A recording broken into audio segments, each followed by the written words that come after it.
back and we're throwing racist chairs at White Noise Online, developed by MilkStone Studios, and quite possibly a Unity game. We haven't quite figured that out yet. You can pick it up for $5.99 on the Steams, and you can check it out on their website, milkstonestudios.com/game/white-noise-online. Of course, all this crap will be in the show notes. But really, what is this game? From the makers of Little Racer Street comes the Slender version 1,940,752,309.3372 now with online co-op. A team of up to 4 investigators has to explore an area looking for key clues while avoiding being devoured by a supernatural creature who literally goes om nom nom nom nom nom nom nom nom. Yep.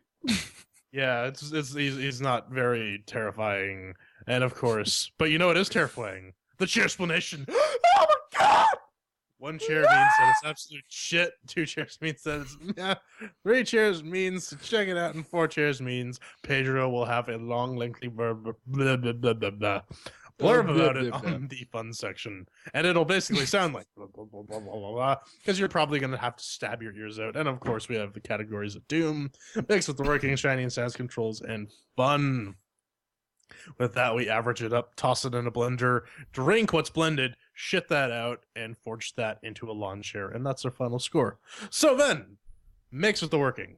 Check this business out. How does it make with the working? Keep in mind that we are 3 separate people running 3 separate distributions on varied hardware, and this guy over here is running on the minimum test system, the Ubuntu 1204 LTS Dual 770 powered box of business. Now, we did a fantastic Players. If you haven't watched it, go watch it. And check that out. That's how we learned whether or not it made with the working. It did. I mean, considering this came from the lot, from Little Racer Street, that, man, it was a game, but it had a small, bugs like a handbrake always on, making completely unplayable, and still to this day, online matchmaking is dodgy. At best. This one did genuinely make with the working. I'm going to have to ding it a chair, and mainly because there's a little bug. If you don't have your controller plugged in, like before you start the game in Steam, no sir, or at least on my test case, and it continues to want to launch in a windowed 1080 screen, and I was like, well, full screen, and it finally goes full screen, and you put it in like 720 for a little window for like some capture or something like that. You touch that window and it'll fly everywhere.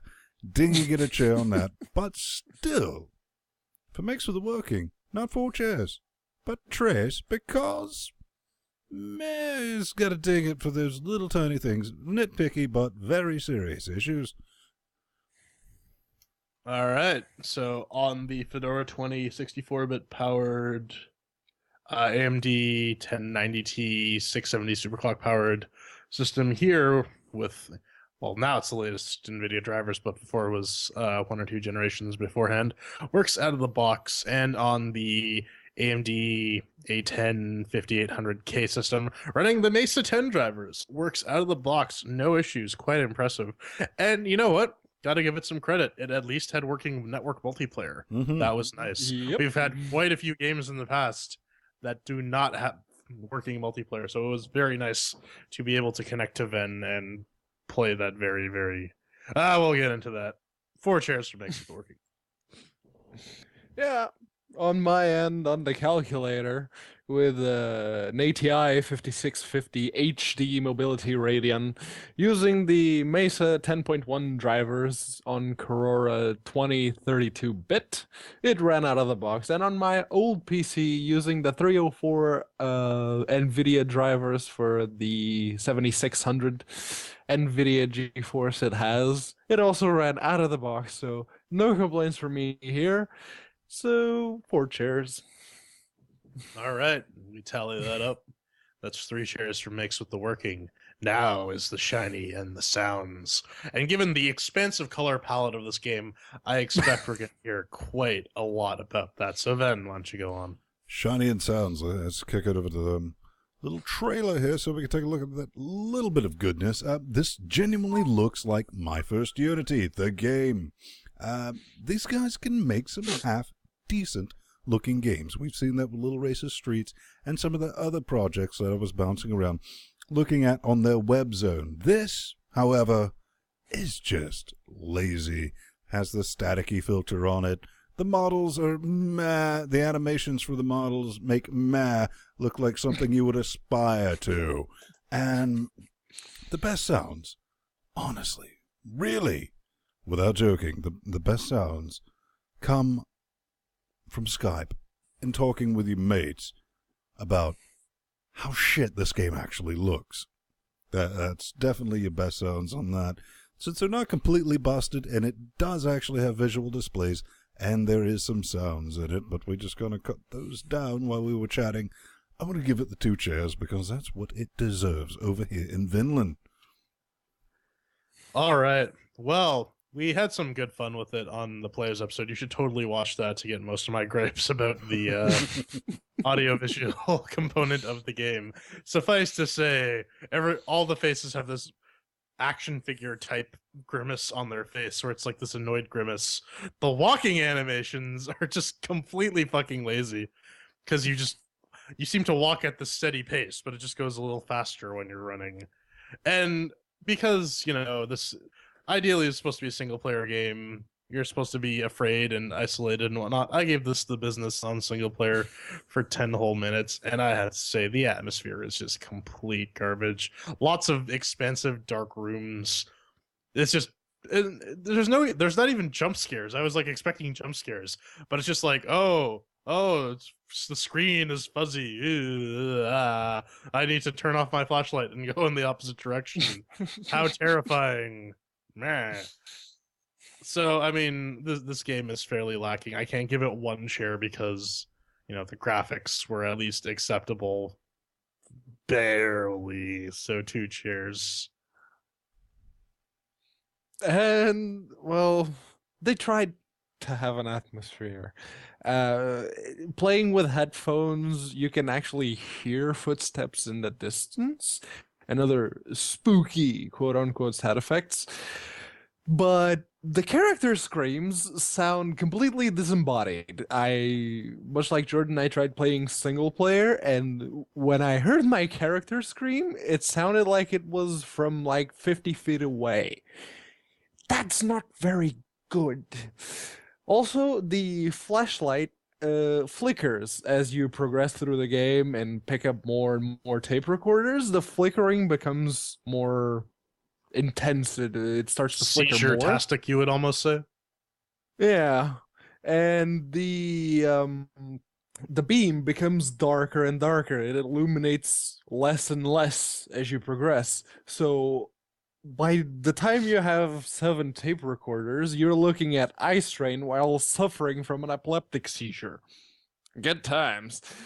And there's one thing I noticed. This is just me being nitpicky, but if you have a level or a stage with a water stream, as soon as it hits some sort of obstacle like a cobblestone road or anything, it just ends. It doesn't continue. It just ends there. Water doesn't work like that. And much like Jordan, I can't give it 1 chair because 1 chair means this shit's broken. So 2 chairs. So that's 2 chairs for Shiny and Sounds. Now comes the controls section. Then, with monsters chasing you and you being a meddling kid and whatnot, or maybe sometimes an Aryan princess, did you feel you were in control? Zoinks!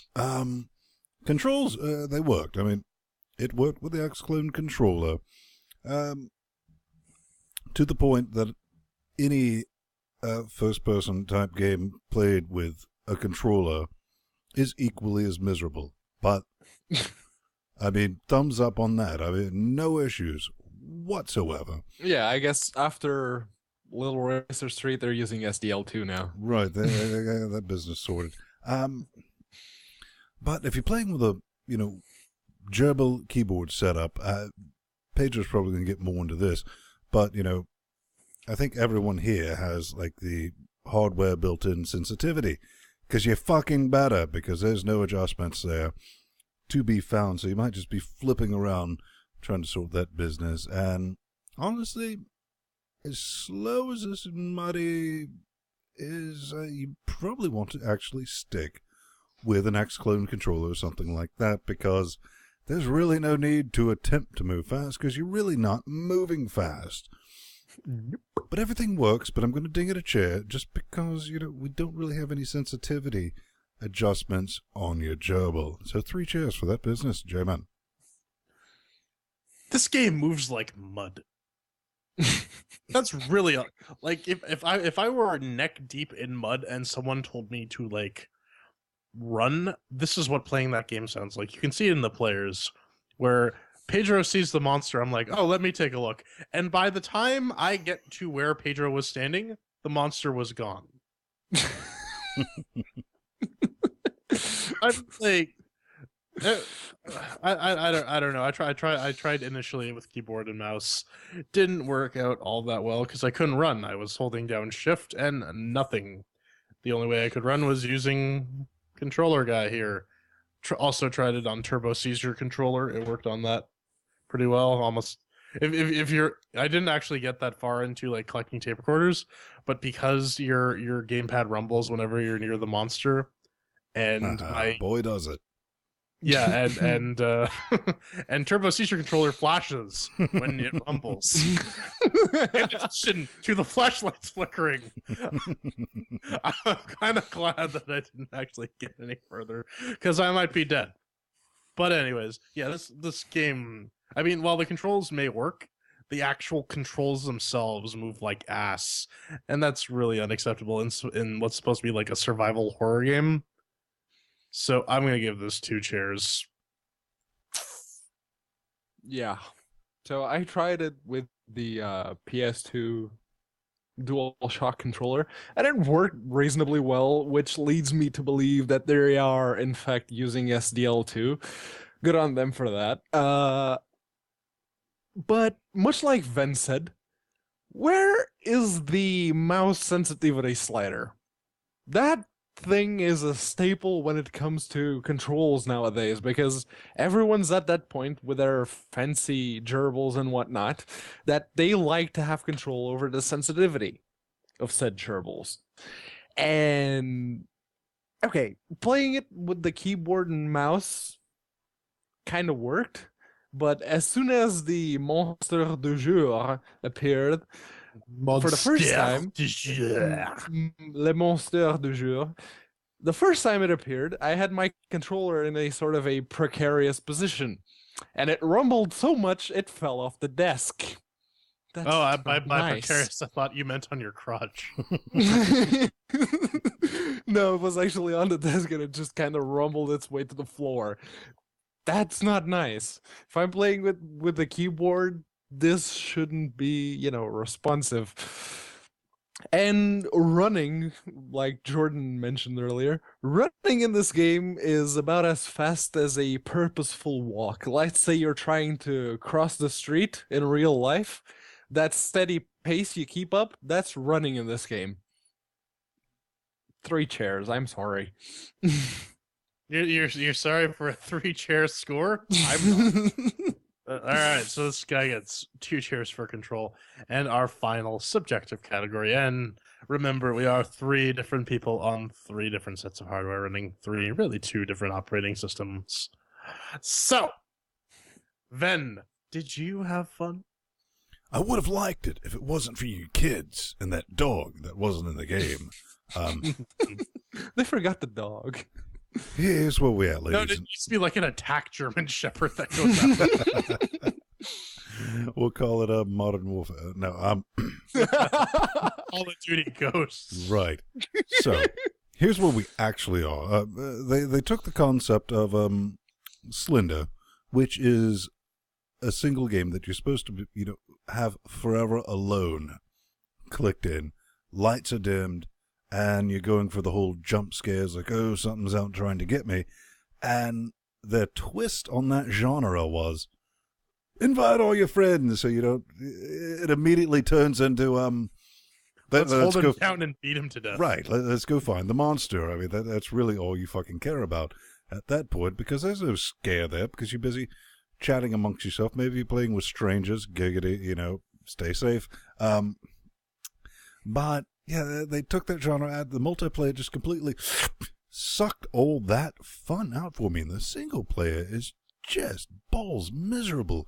The original Slender kind of looked better. I mean, there's not a whole lot of love in this. This really just reeks of, maybe we could cash in on people playing this on the tubes. But I think P-Man will get into that a bit more. But for fun, yeah, we did have fun ripping on it, but we didn't, well, at least for me, have fun playing it in any possible way. So I'm going to say it's busted with a 1 chair for fun, because this is subjective, and that's it. J-Man. Yeah, really, the only fun you can derive from this game is MST3King it. The atmosphere is just meh. The monster isn't even terrifying. It's just like some 4-armed dude that goes seriously, like that's what it looks like. And he like hovers you in the air, and sometimes you'll come across like this green glowing shit that you can't look at. And the horror aspects boil down to they're not being scary, they're more inconvenient than anything. Yep. And this is why this game fails, because as a horror game, it's not scary. Even when you're alone, even when you're walking through the Hangar 18 or you're walking through the Louvre, and they're like evil alien monsters. And oh yeah, I was going through the art gallery level, and they have these giant Olmec heads like from The Simpsons. And if you go to the other side, they have like the museum exhibit, and they have like giant Olmec heads, and then they had a description that you can't actually read, and that really upset me. Because I'm like, the history of the giant Olmec heads is actually more interesting than this game. I want to learn about them. And I ended up just going to Wikipedia and not playing this game. 1 chair. Yeah, so to qualify what I'm about to say about this game, I will say this. I like horror games. Amnesia, The Dark Descent, Silent Hill 2. I like the Penumbra series. Those were very good horror games. The Witcher 2. I love them. Yeah, that's a different kind of horror. That's a different kind of horror. And much like Yahtzee once said, there are 3 kinds of horror games. There's the amnesia type thing where you think there's something behind you, but you don't want to look and you're scared. That's the best kind of horror. There's the Doom 3 kind of horror, which is what Jordan was sort of looking forward to, which was the monster comes running out of the darkness, goes boo, and you get scared. That's the second type. Just to interject for a second, I was actually kind of hoping for the amnesia type horror, but yeah, most people at this point are, because Amnesia was pretty good. But yeah, that's type 2 of horror. That's the Doom 3 type of horror. And then there's the third type, which was often used to describe titles like Dead Space, in which the monsters are on the other side of a brightly lit room, and they walk towards you at the sound of a violin. And that's not particularly scary, and this game sort of falls into the latter category, because you can see the monster's right there. As soon as it appears, it goes ching, and it's supposed to provide the number 2 kind of horror scary, like the jump scare, but it doesn't. It really doesn't move. And the original Slender actually had one thing that sort of made it work. It was original? It had that thing where if you didn't look at the monster and you knew for a fact that it was always behind you, and if you turned around you could see the monster and you had to run. That worked, and it made the game atmospheric. It was sort of the pressure of running and not letting the Slenderman catch you. This doesn't even have that, because every now and again it'll bullshit kill you out of nowhere. The monster's like 10 feet away from you, and if you even so much as see it from the corner of your eye, bam, it's just there humping your leg, going yum yum yum. So I like horror games, but I absolutely hate what the PewDiePie effect has done to them. This game, as Total Biscuit once put it, is PewDieBait. It's a game designed solely for the screechy scarecam featuring YouTubers. 1 chair. And that's 1 chair for fun. So if we toss this into a blender and go through that process I mentioned at the top of the review, we get 2 chairs for white noise online, you racists. So that means not sure if want. I think I'm going to throw an asterisk at the end of that Yeah. 2 chairs, because this is. I mean, it gets the 2 chairs on a technicality, but really, don't buy this game. It's not unless you have a group of friends and you want to hang around and make fun of a shitty horror game. It's not worth your money. That really is definitely the my only- final thoughts. We're looking at this, and we paid our own wet stinky cashes for this, £6, and what J-Man just said. I mean, unless you want to sit around and rip on it, multiplayer, if 6 wet stinky apiece is good for about 30 minutes of entertainment, and immediately after that going, I never cared to play this forgettable thing that really feels like they were really late to the party of the Slender clone thing, and was like, but we have a new idea, it's multiplayer, which completely blows the whole purpose Yep. of that genre. I mean, it's nothing now. Now it's a multiplayer, collect tape recorders, and there's a random monster that whatever's going to fuck you over. So, yeah, I wouldn't personally buy it unless you want to, Mystery Science K on it. Yep. Then it's good. P-Man? No, that's it. I kind of said it all I had to about this game. It's the genre that came to ruin one of my favorite video game genres. And no, I refuse to endorse these kind of games. I'm sorry. No, don't get it.